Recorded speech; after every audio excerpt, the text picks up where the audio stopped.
Hi everyone, we'll study our daily price action on the Nifty FMCG index today.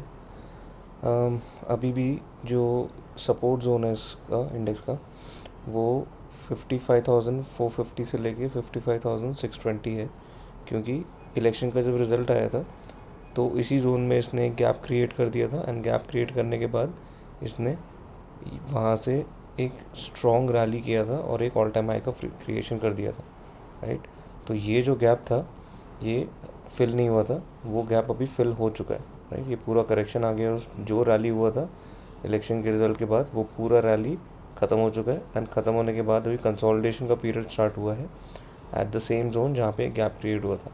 तो this gap is now acting as a support and इसी gap के पास जब जब भी आ रहा है उसको सपोर्ट मिल जाता है एंड क्लोजिंग उसके नीचे नहीं आती है, बार बार वहीं पे सपोर्ट आके ये कंसोलिडेशन फेज़ में चला जाता है। अगर आप देखोगे जो इलेक्शन का रिज़ल्ट वाला दिन था 4 जून से लेके 5 जून तक 2 दिन में इस इंडेक्स ने अराउंड 10% का मूव कर दिया था, करेक्ट। इतना बड़ा मूव करने के बाद obviously there will be consolidation, तो एक पुल बैक आया, ऑलमोस्ट 50% उस मूव का इसने गिव अप कर दिया था, पुल बैक किया, कंसोलिडेट किया इस जोन में।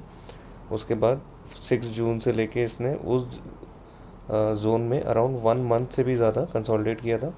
एंड फिर उस जोन से जब इसने क्लियर किया अपने आप को, फिर आपको यहाँ पे शेडोज़ दिख रहे होंगे, बार बार आके उसी जोन को इसने रेजिस्टेंस जोन को सपोर्ट की तरह इस्टेब्लिश किया अच्छे से।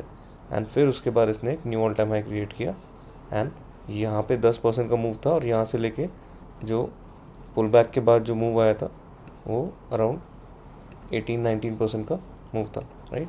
सो कंसोलिडेशन का फेज, इतना बड़ा मूव 2 दिन में आने के बाद ऑब्वियसली वो वर्टिकली तो ऊपर जा नहीं सकता, तो कंसोलिडेशन हुआ, पुल बैक आया एंड उसके बाद जो प्रीवियस रेजिस्टेंस जोन था उसको सपोर्ट की तरह इस्टेब्लिश करने के बाद ही इसने एक बड़ा रैली किया था।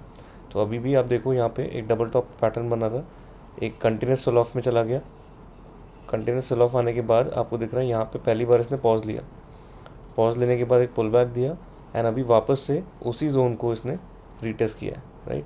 तो अभी ये इसी जोन के अंदर कंसोलिडेट कर रहा है।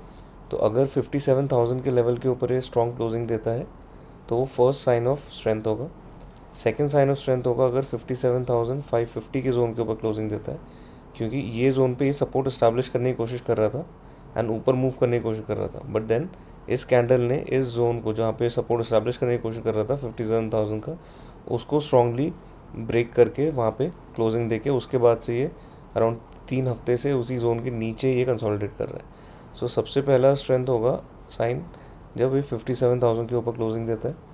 सेकेंड विल बी 57,550, उस जोन के ऊपर अगर निकल के क्लोजिंग देता है तो एटलीस्ट ये कैंडल का हाई ब्रेक होके क्लोजिंग हो जाएगा। एंड अगर 58,800 ये जो जोन है इसके ऊपर क्लोजिंग आ जाता है एंड फिर कंटिन्यूएशन मिलता है, तो आपको दिख रहा है ये एक डाउन ट्रेंड था, उसके बाद यहाँ पे कंसोलिडेशन हुआ एंड कंसोलिडेशन में एक डबल बॉटम जैसा हमको पैटर्न मिल जाएगा। तो काफ़ी आगे की बात है, बट एट द मोमेंट यहाँ पे कंसोलिडेशन चल रहा है एंड ये लेवल जो है 55,450 ये on the down side closing basis पे टूटना नीचे, अगर टूट गया तो फिर ये डेफिनेटली कंसोलिडेशन और नीचे के जोन में स्टार्ट करने जा सकता है। But at the moment this is consolidating and अगर ये 57,000 का जोन अगर ब्रेक कर देता है तो ये अच्छा रिवर्सल का सिग्नल होगा। Thank you so much for watching, please like and subscribe.